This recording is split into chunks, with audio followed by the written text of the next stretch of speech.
मज़ा आ जाएगा भाई। आज तुमको मैं सही बता रहा हूँ, वीडियो को आप लास्ट तक देखना बिल्कुल। और आज तो सुबह सुबह आगे वीडियो तो लाइक तो बनता है उसके लिए। बहुत कुछ मेजर है इस वीडियो के अंदर, बस इतना समझ लो। सबसे पहले हम स्टार्ट करते हैं स्मैकडाउन की व्यूअरशिप के साथ में। आप लोग कह रहे थे भाई स्मैकडाउन की व्यूअरशिप क्यों नहीं बताई, तो इस बार की जो व्यूअरशिप है वो डिले है। एंड रोमन रेंज के आने के बाद व्यूअरशिप घटी है। लास्ट वीक जो रॉ की व्यूअरशिप थी वो थी 2.06 मिलियन व्यूअर्स, लेकिन इस हफ्ते ये व्यूअरशिप हो गई है 1.983 मिलियन व्यूअर, जो कि डेफिनेटली नीचे आ गई है। और मुझे बड़ा अजीब लग रहा है सोच के देख के कि सेम हफ्ते रॉ की व्यूअरशिप कहाँ 2 मिलियन से ऊपर जा रही है और स्मैकडाउन नीचे आ गई। ये उस टाइम का मुझे याद आने लगा थोड़ा थोड़ा, जैसे फॉक्स पे आने से पहले स्मैकडाउन का हाल नहीं रहता था, वैसा कुछ है। बट आई थिंक ये हो जाएगा इंप्रूव, ऐसे ज़्यादा कोई दिक्कत होने वाली बात नहीं है। जब रॉ की व्यूअरशिप आ सकती है तो फिर मंडे नाइट रॉ की व्यूअरशिप आराम से आ नहीं, जब रॉ की व्यूअरशिप आ सकती है तो स्मैकडाउन की व्यूअरशिप भी आराम से आ जाएगी। एक वो किस वाला सीन तो याद ही होगा अच्छे से आपको, जो जिगलर और लाना के बीच हमने देखा था, जो फर्स्ट टाइम था इनका। वैसे तो उनके बीच में काफ़ी बार हुआ, लेकिन जो पहली बार का होता है वो थोड़ा अलग था, मतलब है ना। तो क्या हुआ, लाना ने इसके बारे में बात रिवील करी। अब रूसेव मीरो जो कि आपको पता है रियल लाइफ में उस समय भी लाना के शादी थे, शायद शादी नहीं हुई थी तब, या फिर ऐसा कुछ तो था। लेकिन वो चीज़ कैसे भी लाना ने उसको एक्सप्लेन किया, और इसको सुनने में तो तुम्हें बड़ा इंटरेस्ट आएगा। तो लाना ने कहा कि किस करने से पहले एक्चुअल में हमने इस वाले किस को रिहर्स भी किया था, बैक स्टेज रिहर्सल की थी इसकी। और किसके सामने, विंस मैकमैन के सामने, जहां पर जॉन लॉरेंटिस भी थे और रूसेव यानी कि मीरो भी वहां पे खड़े हुए थे। तो हम किस कर रहे हैं, लाना और जिगलर। लाना इस बात को खुद बताती हैं। और वहाँ पे जो है लाल लाल पीले होने लगे रूसेव। लेकिन फिर विंस मैकमैन उनको कहता रहे ये बिजनेस है, प्रोफेशनल्स की तरह बिहेव करो, ऐसा नहीं होना चाहिए। उसके बाद ये एक चीज़ भी विंस मैकमैन ने स्पेसिफिकली बोली थी लाना एंड जिगलर को कि तुमको जो किस करनी है वो बहुत धीमे धीमे होगी, मतलब कि इस चीज़ को बहुत स्लो लेके जाना है। इवन लाना ने इस बात को भी एडमिट किया कि बाद में जब मेरे कुछ फ्रेंड्स वगैरह ने, या फिर जब मैंने उनसे ऐसे उन्होंने वीडियो वगैरह देखी, तो उन्होंने कहा कि यार तुम तो बड़ी इनोसेंट लग रही थी किस करते हुए। तो विंस मैकमैन ने एग्जैक्टली यही कहा था लाना को कि ऐसा लगना चाहिए जैसे कि तुमने ये कुछ ऐसे, तुम पहली बार कर रही हो, तुमको इसके बारे में ज़्यादा कुछ पता नहीं है। तो ये कुछ अंदर की बात है जो कि कुछ फनी भी है, इंटरेस्टिंग भी है, मतलब बेकार, मतलब चलो प्रोफेशनल भी है। लेकिन सोचो यार, तुम्हारी बंदी है और वो किस कर रही है सामने, तो वो देखना रूसेव के लिए, मेरे को तो लगता है उन्हें वहाँ से चला जाना चाहिए था। लेकिन फिर निगरानी भी रखनी होगी शायद रूसेव का, फिर जो भी था ऐसे। तो ये कुछ एक इंटरेस्टिंग फनी सा इंसिडेंट उन्होंने बताया। इसके ऊपर आपके रिएक्शन को मुझे आप लोग बताना कमेंट सेक्शन के अंदर। लेकिन मीरो रूसेव से जुड़ी एक और स्टोरी है। और गाइज शायद रूसेव WWE के अंदर वापस आ रहे हैं, मीरो वापस आ रहे हैं। अब हुआ क्या, एक रिपोर्ट आती है सबसे पहले तो कि रूसेव जो है मीरो जो है AEW के साथ में बुकिंग को लेके खुश नहीं है। इवन क्या होता है, ट्विटर के ऊपर एक बंदे ने ऐसे लिखा कि क्या तुम स्टिल AEW के साथ हो, और ऐसा लग रहा है कि तुम्हारा जो टाइम है WWE के अंदर अच्छा बीत रहा था। तो इस पर मीरो ने इस चीज़ को लाइक किया है।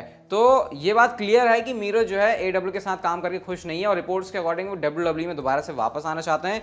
But if I am not wrong 2026 तक के लिए रूसेव का कॉन्ट्रैक्ट जो है AEW के साथ है, मीरो का जो कॉन्ट्रैक्ट है उनके साथ। और अगर ऐसा है तो फिर डेफिनेटली कोई चांस ही नहीं, चाहे रूसेव कितना भी चाहे कि वो दोबारा से जो है आ जाए कंपनी के अंदर। क्योंकि अगर वो कंपनी के अंदर, मतलब कॉन्ट्रैक्ट है भाई, ऐसे कंपनी चेंज थोड़ी कर सकते हैं। तो शायद फंस गए हैं रूसेव यहाँ पे, ऐसा लग रहा है। क्योंकि विंस मैकमैन के जाने के बाद से बहुत सारे लोग अब अरमान ऐसे जाग रहे हैं कि यार हम WWE कंपनी के अंदर अभी रहते तो शायद बेटर होता, बड़ी कंपनी, हमको वो चीज़ मिल जाएगी जो कि हम AEW में सोच के आए थे। तो अगर वो चीज़ WWE के अंदर हो तो फिर भैया कौन नहीं चाहेगा कि वो चीज़ हो। तो अब देखते हैं क्या सीन उनके साथ बनता है। बट डेफिनेटली थिंग्स मीरो के लिए AEW के अंदर भी सही नहीं है। नेक्स्ट बात करते हैं ट्रिपल एच के बारे में। और मेरे से ये मत कहो भाई तुम कमेंट सेक्शन में तुम ट्रिपल एच के बारे में कितनी बात बता रहे हो यार। अब तुमको बताऊं ना क्या मैं जो चीज़ चल रही है ट्रिपल एच के बारे में, हाँ ये बोलना मैं छोड़ दूंगा कि ट्रिपल एच कंट्रोल में आ गए। एक बार लास्ट में बोल देता हूँ, ट्रिपल एच क्रिएटिव के हेड है, ठीक है।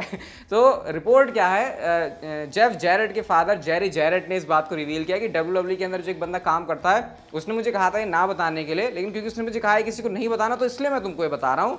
तो उन्होंने यहाँ पर ये बताया कि ट्रिपल एच की जो है रॉ स्मैकडाउन के क्रू के साथ पूरी एक मीटिंग होती है, जहाँ पर वो बात करते हैं कि स्टेफनी के पिताजी और मेरे भी जो है फादर इन लॉ, इन्होंने WWE कंपनी को इस वे तक पहुँचाया, उनको पूरा क्रेडिट जाता है उनकी सक्सेस का। लेकिन वो विंस मैकमैन के करने का अलग तरीका था, उसको हम ट्राई नहीं करना चाहते, हम एक नया तरीका करना चाहते हैं। और अब यहाँ पर जो ट्रिपल एच है वो स्पोर्ट्स एंटरटेनमेंट को बदलना चाहते हैं प्रो रेसलिंग के अंदर, जो कि Vince McMahon pro wrestling world से ही दूर दूर तक भागते थे, क्योंकि उनका पर्पस जो है सिर्फ टेलीविजन के ऊपर एंटरटेनमेंट परोसना होता था। किसके सहारे, रेसलिंग के सहारे, लेकिन अब इस तरीके कुछ डिफरेंट तरीके से, इस चीज़ को डिफरेंट तरीके से देख रहे हैं ट्रिपल एच। उनका विजन काफ़ी ज़्यादा अलग है। अब ऑब्वियसली ये चेंजेस हमको दिख भी रहे हैं। आने वाले टाइम में जैसे ये चीज़ आगे बढ़ेंगी डेफिनेटली हमको जो डिफरेंस है वो साफ नजर आएगा, लेकिन चेंजेस तो होने वाले हैं बड़े बड़े तगड़े तगड़े ट्रिपल एच के कंट्रोल में। रेसलमेनिया 39 के बारे में मैं आपको कुछ अपडेट्स देता हूँ जो कि अर्ली अपडेट्स है मैच कार्ड के बारे में, एंड डेफिनेटली ये थोड़ी शॉक करने वाली भी है। ब्रॉक लेसनर की बात करते हैं तो भाई ब्रॉक लेसनर को लेकर डब्ल्यूडब्ल्यूई 3 अपोनेंट्स कंसिडर कर रही है, जिसमें से शायद एक जो है रेसलमेनिया के अंदर उनके साथ कंपीट करेगा, और हो सकता है इसमें से पहले ये जो मैं आपको नाम बता रहा हूँ ब्रॉक लेसनर के साथ राइवलरी उनकी होके खत्म भी हो जाए रेसलमेनिया तक। तो जो 3 नाम आ रहे हैं, सबसे पहले नाम है ब्रॉक लेसनर और बॉबी लैशली, जो कि बहुत ऑब्वियस सा है। इसके बाद जो अगला नाम है वो है ड्रू मैकिंटायर और ब्रॉक लेसनर, और जो लास्ट वाला नेम है वो डेफिनेटली काफी यूनिक है, एज एंड ब्रॉक लेसनर। तो इन 3 में से कोई एक मैच बनाते हुए देखेंगे ब्रॉक लेसनर इस टाइम पर जो डब्ल्यूडब्ल्यूई कंसीडर कर रही है ब्रॉक लेसनर के लिए रेसलमेनिया 39 के लिए। मेरे ख्याल से बाकी के जो 2 नाम बचते हैं शायद उनके साथ भी ब्रॉक लेसनर की जो राइवलरी है वो रेसलमेनिया 39 से पहले स्टार्ट हो सकती है, और वो रेसलमेनिया आने तक खत्म भी हो जाएगी, शायद ऐसा कुछ डब्ल्यूडब्ल्यूई कर सकती है। तो ये कुछ अर्ली प्लान है ब्रॉक लेसनर के बारे में। वैसे मैंने आपको बताया दिया कि जो डे 1 प्रीमियम लाइव इवेंट है नेक्स्ट ईयर की जो स्टार्टिंग में होगा, वहाँ के लिए ब्रॉक लेसनर एडवर्टाइज, जिसका मतलब कि उससे पहले वो रिटर्न करेंगे, बट इसका मतलब ये नहीं है कि ब्रॉक लेसनर उससे पहले नहीं आ सकते, हो सकता है उससे पहले भी आ जाए। रेसलमेनिया 39 के मैच के बारे में एक और अपडेट है, और ये रोमन रेंस के मैच से जुड़ी हुई है, और एक बहुत बड़ी अपडेट है इसको लेके।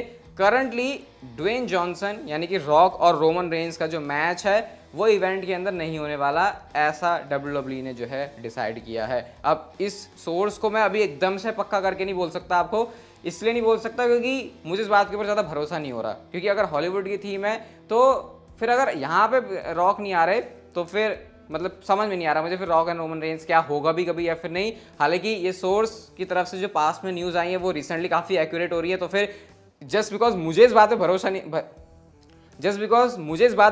हो रहा तो इसलिए मैं आपको कह रहा हूँ कि मुझे यकीन नहीं हो रहा कि ऐसा कुछ है, लेकिन अगर आप चाहो तो इसके ऊपर यकीन कर सकते हो, शायद मेरा दिल ना मान रहा हो। और जो डब्ल्यूडब्ल्यूई मैच दूसरा कंसिडर कर रही है वो है Roman Reigns and Cody Rhodes का रेसलमेनिया 39 के अंदर। एंड देखा जाए तो ये भी काफ़ी एक बड़ा मैच है, लेकिन तुम दुनिया का कोई सा भी मैच ले आओ डब्ल्यूडब्ल्यूई के अंदर रोमन रेंस के सामने, कोई भी अपोनेंट लेके आ जाओ, Roman Reigns and the rock से बड़ा मैच कोई भी नहीं हो सकता, वो भी रेसलमेनिया के लिए। तो रिपोर्ट तो यही है, शायद मेरी बात गले से नहीं उतर रही इसलिए मैं आपको कैसे कह रहा हूँ। बाकी आप इसके ऊपर क्या रिएक्ट करोगे मुझे बता सकते हो, लेकिन होना चाहिए यार रोमन रेंस रॉक का, तुम क्यों हटा रहे हो ऐसे, मतलब क्या हॉलीवुड में है और ऐसा नहीं है तो फिर तो समझ में नहीं आएगा।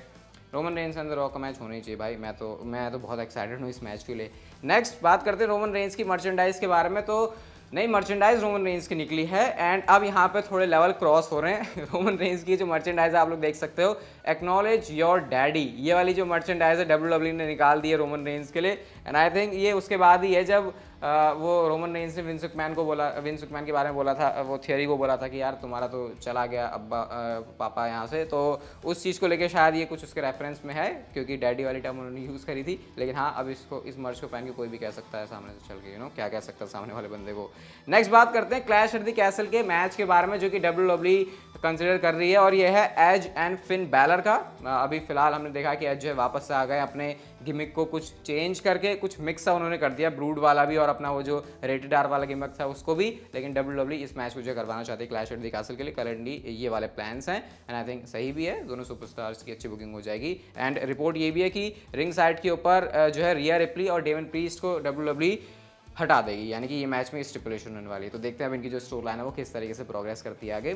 ट्रिपल एच कैरेक्टर्स को तो चेंज कर रहे हैं, और बुच वाला जो कैरेक्टर है जिसकी कितनी मजाक उड़ी है, कितनी मैंने उड़ा दी होगी, उड़ाने लायक भी है, क्योंकि पीट डन से वो जो बुच किया है वो कितना क्रिएटिव अच्छा माइंड है वो आप सभी लोगों को पता ही है, और वो क्या ही करते रहते हैं फिरंगी वाली हरकतें। लेकिन ट्रिपल एच फिर से जो है उनको बनाना चाहते हैं पीट डन, और वो जैसा हमको पहले देखने को मिलते थे NXT UK के अंदर, NXT के अंदर, वैसा कुछ ट्रिपल एच उसको चेंज कर देंगे। एंड आई होप हमको फिर से वही वाला पीट डन देखने को मिल जाए जो कि हमने इससे पहले देखा था टेलीविजन के ऊपर मेन रोस्टर में आने से पहले। और गाइस अब हम लोग चलते हैं हमारी आज की नेक्स्ट एंड फाइनल स्टोरी की तरफ, और ये बहुत ज़्यादा इंटरेस्टिंग है। देखो ब्रे वाइट द फील्ड के बारे में रिसेंटली बहुत सारी बातें आई हैं, मैंने आपके साथ वो चैनल पर कवर नहीं करी, और उसके पीछे रीज़न ये था कि वो सिर्फ ऐसी है कि हम सिर्फ स्पेकुलेट कर सकते हैं कुछ हिंट्स निकाल के, जिससे कि अच्छा यहाँ से ये टीज़ हो रहा है, वहाँ से वो टीज़ हो रहा है, लेकिन जितने भी हम टीज़ निकाल रहे हैं वो एंड में कुछ निकलते नहीं थे। तो मुझे लगा कि अब इनको बता के कोई फायदा नहीं है खाली में, कि मतलब क्या ही चल रहा है। लेकिन अभी रिसेंटली एक न्यूज़ आती है ब्रे वाइट के बारे में, अभी से 2-3 दिन पहले, हालांकि मैंने उसको भी कवर नहीं किया था, और वो ये थी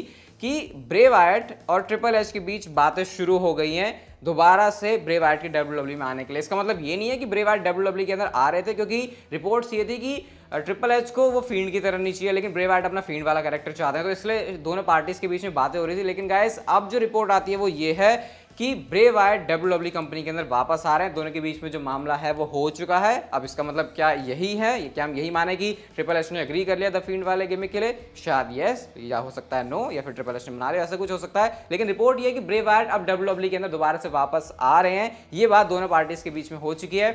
कब आ रहे हैं इसके बारे में आपको एक इंटरेस्टिंग चीज बताता हूं। मैंने आपको कुछ टाइम पहले ही बताया था कि भाई देखो, कितने भी आपको रिटर्न्स देखने को मिलेंगे अब WWE के अंदर, रिटर्न तो होंगे लेकिन उसकी एग्जैक्ट डेट अब बता पाना बहुत ज्यादा मुश्किल है, क्योंकि ट्रिपल एच इसी में खेलना चाहते हैं। चलो तुमको पता चल गया, आजकल बातें छुपा पाना मुश्किल है, इस बात को ट्रिपल एच से समझते विंस मैकमैन से ज्यादा, लेकिन वो यहाँ पर ये एलिमेंट ऐड करना चाहते हैं कि पता चल जाए भले ही, क्योंकि ऑब्वियसली अब कुछ छुपता तो है नहीं, सारी चीजें जो इंटरनेट के ऊपर आ जाती हैं, लेकिन हम इस चीज को ऐसे करेंगे कि फिर भी ये सरप्राइजिंग एलिमेंट हो, और डेट को हम बहुत ज्यादा ऐसे रखेंगे सीक्रेट की किसी को पता ना चले कि वो रिटर्न कब होने वाला है। तो फिर ऐसे में आ तो रहे हैं ब्रे वाइट वापस, लेकिन वो डेट क्या होगी इसके बारे में कुछ भी नहीं बता सकता मैं आपको। इवन गाइस अगर मैं आपको कभी ये भी बताऊं ना कि ये सुपरस्टार का रिटर्न इस टाइम पर होने वाला है, तो इस चीज को लेकर ट्रिपल एच बहुत ज्यादा फ्लेक्सिबल होंगे। हो सकता है मैं आपको रात को बताऊं कि वो रिटर्न हो रहा है और सुबह जाने जाने तक वो प्लान्स चेंज हो जाए और वो रिटर्न हमको ना देखने को मिले, या फिर वो रिटर्न जब मैंने आपको बताया उससे पहले ही देखने को मिल जाए। तो ये चीज मैं आपको ऐसे क्लियर कर देता हूं पहले ही। तो ये रिपोर्ट है भाई ब्रे वाइट को लेके, और ब्रे वाइट अब जो है वापस आ रहे हैं WWE के अंदर। तो भाई खुशियां मनाओ, लड्डू बांटो, जो भी आपको करना है कर सकते हो। और अच्छी लग रही है ये बात तो भाई इस वीडियो को लाइक कर दो, चैनल को सब्सक्राइब, शेयर और नोटिफिकेशन बेल को ऑन कर दो ऐसी इंटरेस्टिंग वीडियोस के लिए। And see you guys in my next video.